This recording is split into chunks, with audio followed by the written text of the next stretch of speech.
Well, the entire row over Sanjay Leela Bhansali's upcoming film Padmavati is only intensifying. After the Karni Sena, what we hear is another fringe group, the Hindu Sena, has issued a death threat to the film fraternity if they go ahead and support the filmmaker.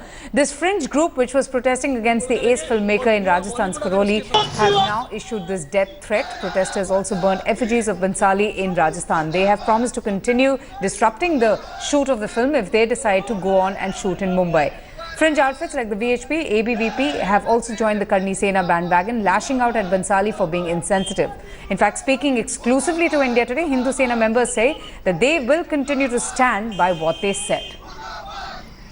जो आपने देखा लात घूसे हमारे, अगर ये मुंबई में जाके setup लगाएगा तो हम इसके कार्यालय में जाके तोड़फोड़ करेंगे और पूरा बॉलीवुड अगर इसके समर्थन में आता है तो पूरा हिंदू समाज, पूरा हिंदू राष्ट्र हिंदुस्तान इन पूरे बॉलीवुड वालों को जिंदा नहीं छोड़ेंगे हम, चाहे कुछ भी जाए, चाहे इसके लिए कितना भी उग्र प्रदर्शन करना पड़े, क्योंकि हिंदुओं से बड़ा इस देश में कोई नहीं है, क्योंकि ये हिंदुओं का देश है। और अगर हिंदुओं की इज्जत को और उनके तथ्यों को मिटाने का कोई भी समाज या कोई भी फिल्म अभिनेता या पूरी इंडस्ट्री अगर ऐसा करती है तो हिंदू समाज उसको कभी भी किसी भी कीमत पे बर्दाश्त नहीं करेगा। मैडम, जो अगर हिंदुओं का देश है, अगर हिंदुत्व पे पद्मिनी जैसी वीर छत्राणी रानी पर उसको एक मुस्लिम आक्रामकता के साथ में नाचता हुआ दिखा रहा है। वो पहले वीर बाजीराव पेशवा जो महान योद्धा थे उनको एक आशिक के रूप में इन्होंने दिखाया था, और एक वीर छत्राणी पद्मावती रानी है जो मुस्लिम आक्रामकता को जिसने शकल भी नहीं दिखाई अपना जौहर कर लिया था, अपने प्राणों के लिए बाजी लगा ली। ये तो मैडम हम तो इसका पुरजोर विरोध करेंगे, और इसके भंसाली के पक्ष में जो भी मीडिया वो कोई फिल्म एक्टर वगैरह बात करेगा, बोलेगा, इसका समर्थन करेगा, हम तो उसका भी पुरजोर विरोध करेंगे। अगर अंदर हो जाए मैडम, इस चीज से कोई शक नहीं है। अगर हिंदुत्व की आवाज तो उठाते रहेंगे, अंदर होंगे तो अंदर हो जाएंगे। ऐसा है, अभी जो हमारे कार्यकर्ता ने कहा है वो अभी हमारे कार्यकर्ता ने ये नहीं कहा कि हम किसी की जान ले लेंगे, आपने सुना भी है। लेकिन जब कोई संजय लीला भंसाली जी कई बार उन्होंने पहले भी कई फिल्में बनाई हैं, उसमें उन्होंने नहीं, आप अपनी बात करिए विष्णु गुप्ता जी, आप अपनी बात करिए। आप हिंदू सेना के प्रमुख अंग है, इसीलिए हम आपसे जानना चाहते हैं कि साहिब सिंह जी जो करौली में राजस्थान में आपके कार्यकर्ता है, उनके खिलाफ कोई कार्रवाई होगी या नहीं? आपकी सुबह रश्मि जी से हमारी बात हुई, वो कहती है कि ये तो हमारी हिंदू सेना के पार्ट ही नहीं है। मुझे नहीं पता साहब सिंह जी कार्यकर्ता है या नहीं है। आपने अभी उनका बयान सुना है, आपने अभी उनका बयान सुना है।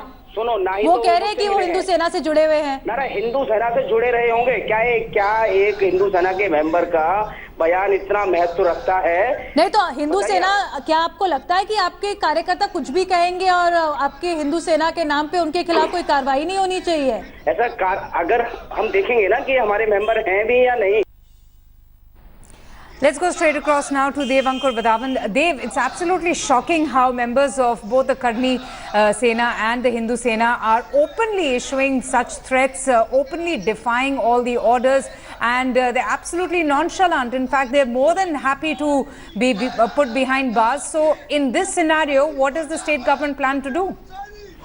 Well, Avantika, clearly the lack of serious action against the Karni Sena members after they attacked Sanjay Leela Bhansali on the sets of Padmavati has emboldened these people. It's not just Karni Sena now.